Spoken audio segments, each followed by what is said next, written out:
Happy birthday, pamangkin.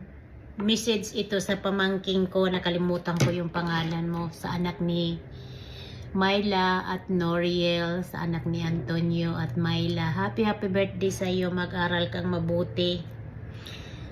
Patunayan mo sa akin na gusto mo magsundalo.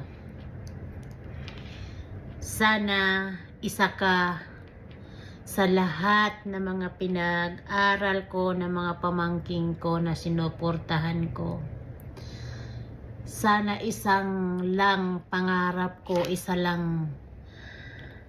At sana mayroon talagang pinatunayan na nagtapos ng pag-aaral, na sinabi na magna-nurse ako, magsisiman ako, magdodoktor ako, magpa-flight attendance ako,